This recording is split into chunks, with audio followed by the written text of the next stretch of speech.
Hello friends, आप सभी को मेरी तरफ से जय श्री कृष्ण। राधे राधे। Radhe Radhe to everyone. तो कैसे हैं आप सभी लोग? आई होप कि आप सभी लोग स्वस्थ होंगे, मस्त होंगे और अपने एग्जाम की तैयारी में व्यस्त होंगे।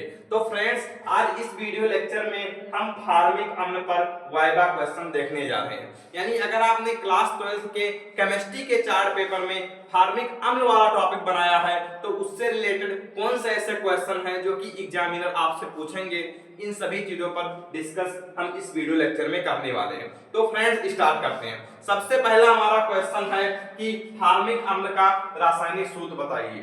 फार्मिक अम्ल का रासायनिक सूत्र क्या होता है? HCOOH। इसका क्या होता है सूत्र?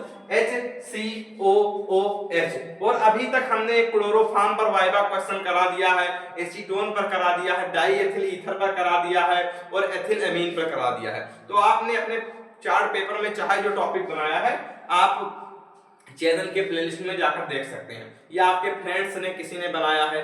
केमिस्ट्री, फिजिक्स, बायो सभी की हमने अलग अलग प्लेलिस्ट बना रखी है, उसमें आप जाकर देख सकते हैं। नेक्स्ट क्वेश्चन हमारा है कि फार्मिक अम्ल का क्रियात्मक समूह बताइए। अब सबसे पहले क्रियात्मक समूह होता क्या है कि जो किसी भी मॉलिक्यूल के पीछे जुड़कर उसकी प्रॉपर्टी को निर्धारित करता है।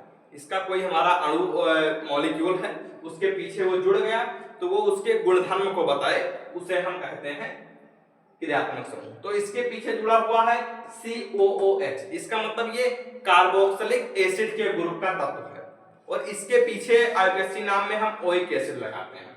तो ये इसका क्या है? क्रियात्मक समूह COOH। नेक्स्ट क्वेश्चन की तरफ मूव करते हैं। नेक्स्ट क्वेश्चन हमारा है कि फार्मिक अम्ल का IUPAC नाम। जैसा कि आप लोग जानते हैं कि अगर कार्बन के अगर एक कार्बन है तो उसके लिए हम उपयोग करते हैं मेथ, और पीछे हमारा जुड़ा हुआ है COOH, उसके लिए ओइक एसिड। तो इसका नाम क्या हो जाएगा? मेथेनोइक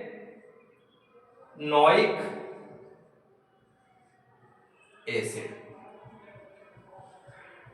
एक कार्बन के लिए मेथ और COOH के लिए ओइक एसिड, तो इसका नाम हो जाएगा मेथेनोइक एसिड। हम नेक्स्ट क्वेश्चन की तरफ मूव करते हैं। नेक्स्ट क्वेश्चन हमारा है फार्मिक अम्ल का अणुभार कितना होता है? मेथेनोइक एसिड या एसिड की हिंदी आप लोग जानते ही हैं कि अम्ल होती है। अब इसका परमाणु हमको अणुभार निकालना है। इसमें क्या है? HCOOH। अब हाइड्रोजन का कितना होता है परमाणु भार? अणुभार 1। उसके बाद कार्बन का 12, देन ऑक्सीजन का 16, तो 2 गुना 16 प्लस 1 12 और 1 13, 13 और 1 14, 14 प्लस 32, 32 4 36 और 10 46। तो इसका हो जाएगा हमारा 46। इसका परमाणु भार क्या हो जाएगा? 46। देन नेक्स्ट क्वेश्चन हमारा है कि जो हमारा फार्मिक अम्ल है उसको हम प्रयोगशाला में कैसे बनाते हैं। मोस्ट इंपॉर्टेंट क्वेश्चन है कि हम फार्मिक अम्ल को प्रयोगशाला में कैसे बनाते हैं। उससे पहले हम थोड़ा सा कैमरे को नीचे कर रहे हैं ताकि नीचे जो हम लिखे रिएक्शन वो आपको दिखे। तो फार्मिक अम्ल बनाने के लिए सबसे पहले हम ऑक्सैलिक एसिड लेते हैं। क्या लेते हैं हम? ऑक्सैलिक अम्ल लेते हैं। तो COOH को जब हम सिंगल बॉन्ड के साथ जोड़ते हैं तो ये हमारा क्या हो जाता है? ऑक्सैलिक अम्ल। और उसको हम निर्जल ग्लिसरॉल की उपस्थिति में अभिक्रिया कराते हैं। किसके उपस्थिति में? निर्जल ग्लिसरॉल।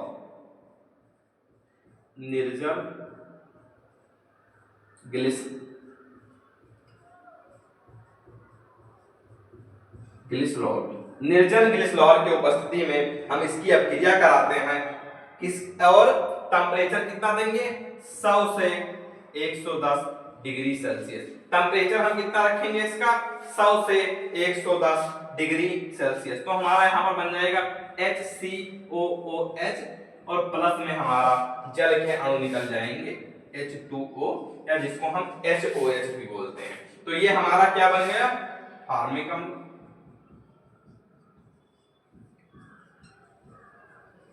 देन ये हमारा क्या बन गया? जल। और हमने लिया क्या है? Oxalic acid. हमने क्या लिया है? ऑक्जेलिक एसिड, बोले तो ऑक्जेलिक अम्ल, ऑक्जेलिक अम्ल। आई होप कि आपको यह रिएक्शन अच्छे से क्लियर हो गई होगी कि हमने ऑक्जेलिक अम्ल लिया है और ऑक्जेलिक अम्ल को हमने 100 से 110 डिग्री सेल्सियस के निर्जल गिलसलाल की उपस्थिति में अभिक्रिया कराया है, तो हमारा फार्मिक अम्ल बन गया और H2O बन गया, जल बनकर बाहर निकल गया। अब हम नेक्स्ट क्वेश्चन की तरफ मूव करते हैं। उससे पहले हम कैमरे को थोड़ा सा ऊपर कर रहे हैं, दिख रहा है आपको क्वेश्चन? ऊपर करने की जरूरत नहीं है। क्या? फार्मिक अम्ल के दो गुणधर्म लिखिए। तो सबसे पहला गुणधर्म है कि इसकी जो गंध होती है वो काफी तीक्ष्ण होती है। क्या? पहला गुणधर्म कि इसकी गंध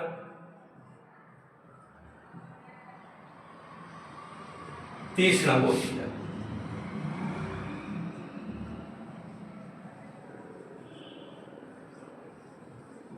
दूसरा गुणधर्म हम इसका बता रहे हैं कि जो हमारा फार्मिक अम्ल होता है इसका क्वथनांक होता है 100.5 डिग्री सेल्सियस, 100.8 डिग्री होता है, तो 8 भी लिख सकते हैं। 100.8 डिग्री सेल्सियस इसका क्वथनांक होता है। फार्मिक अम्ल की गंध थोड़ी सी तीक्ष्ण होती है और फार्मिक अम्ल का क्वथनांक 100.8 डिग्री सेल्सियस होता है। देन हम नेक्स्ट क्वेश्चन की तरफ बढ़ते हैं। नेक्स्ट क्वेश्चन हमारा है कि फार्मिक अम्ल के दो उपयोग बताइए। ये सारे क्वेश्चन कॉमन हैं। आपने अपने चार्ट पेपर में चाहे जो टॉपिक बनाया है वो आपसे रासायनिक सूत्र पूछ सकता है, आईपीएससी नाम पूछ सकता है, क्रियात्मक समूह पूछ सकता है, अणुभार पूछ सकता है, देन उसके उपयोग क्या क्या होते हैं, भौतिक गुण क्या क्या होती है, क्वथनांक, गलनांक, उसकी गंध कैसी होती है। तो ये सारे क्वेश्चन कॉमन है, आपसे पूछ सकता है। तो आप इन सभी क्वेश्चन को तैयार कर लीजिए। आपने अगर दूसरा टॉपिक भी बनाया है तो भी वो आपसे यह क्वेश्चन कर सकता है। देन नेक्स्ट क्वेश्चन है इसके उपयोग। तो सबसे पहला उपयोग फार्मिक अम्ल का क्या है? फलों के संरक्षण में, फलों के संरक्षण में इसका उपयोग हम करते हैं, यानी फलों को सुरक्षित रखने के लिए इसका उपयोग हम करते हैं। दूसरा क्वेश्चन, दूसरा है उपयोग इसका कि कपड़ों की रंगाई में, यानी कपड़ों को कलरफुल करने के लिए भी इसका उपयोग हम करते हैं, कपड़ों की रंगाई में। नेक्स्ट क्वेश्चन हमारा है कि क्या, ये तो हमने यहाँ पर उसकी प्रयोगशाला विधि बताई कि हम ऑक्जेलिक अम्ल को गर्म करेंगे 100 से 110 डिग्री सेल्सियस पर निर्जल गिलसलाल की उपस्थिति में, तो हमारा फार्मिक अम्ल बनेगा। अब क्या कोई और विधि है इसको बनाने की? तो एक विधि है, हम यहाँ पर सबसे पहले CHO ले रहे हैं। क्या ले रहे हैं? CHO, बोले तो एल्डिहाइड ले रहे हैं। अब इस HCHO हाइड्रोजन एल्डिहाइड, ये हम ले रहे हैं। अब इसका हम क्या कराएंगे? ऑक्सीकरण कराएंगे। इसका हम क्या कराएंगे? अगर इसका हम ऑक्सीकरण कराएंगे तो इसमें एक ऑक्सीजन और जुड़ जाएगी, देन हमारा ये रिएक्शन हो जाएगा। तो इसको अब हम ऑक्सीकरण कराते हैं। किसके उपस्थिति में ऑक्सीकरण कराएंगे? K2Cr2O7, K2Cr2O7। हमने एल्डिहाइड लिया है हाइड्रोजन के साथ, फिर उसका हमने ऑक्सीकरण कराया है किसके उपस्थिति में? K2Cr2O7 की उपस्थिति में।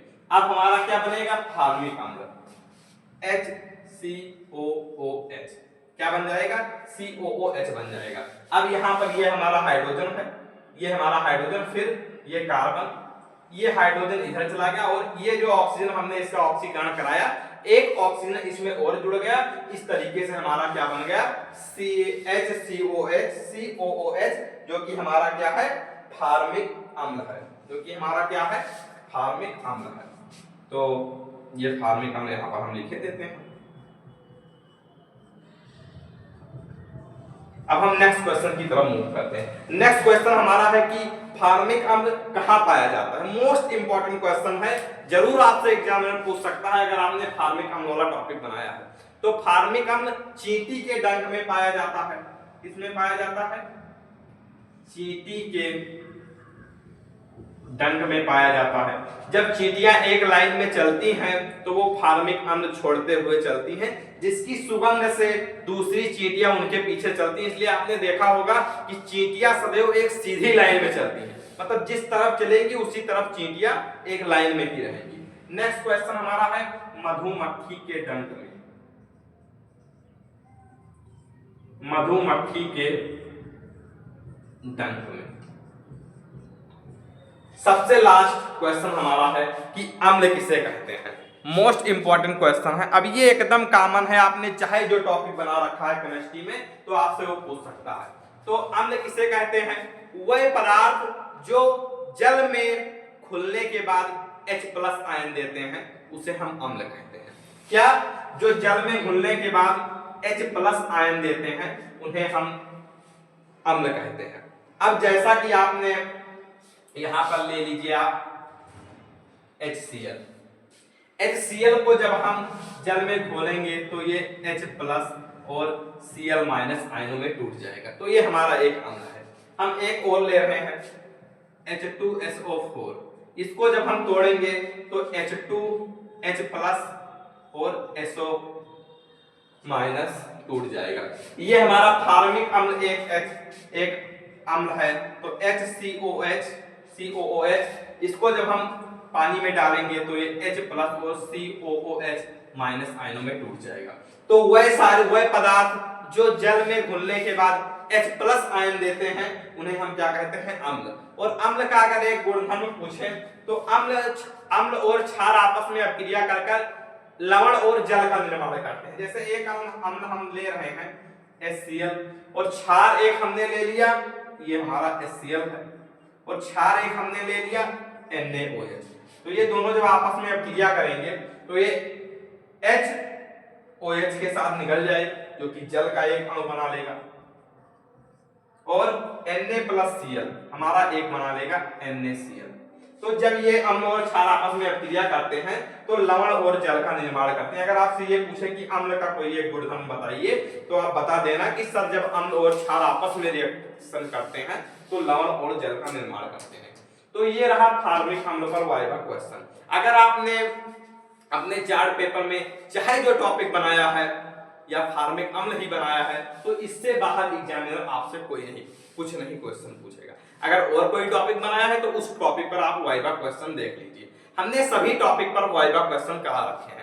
आई होप कि आपको इस वीडियो से आपके प्रैक्टिकल एग्जाम में बहुत हेल्प होने वाली है। और अगर आपको वीडियो समझ में आ गई है तो आप वीडियो को लाइक करिए, चैनल को सब्सक्राइब करिए, बेल आइकन को प्रेस करिए और एक प्यारा सा कमेंट तो छोड़ ही दीजिए। अगर आपको क्लास 12 के physics, chemistry and mathematics, Hindi, English and biology के किसी भी सब्जेक्ट के किसी भी टॉपिक में डाउट है तो आप कमेंट बॉक्स में कमेंट कर सकते हैं। मैं उस टॉपिक पर वीडियो जरूर बनाऊंगा। तो फिर मिलते हैं नेक्स्ट वीडियो में नेक्स्ट टॉपिक के साथ। तब तक के लिए बाय बाय, जय हिंद।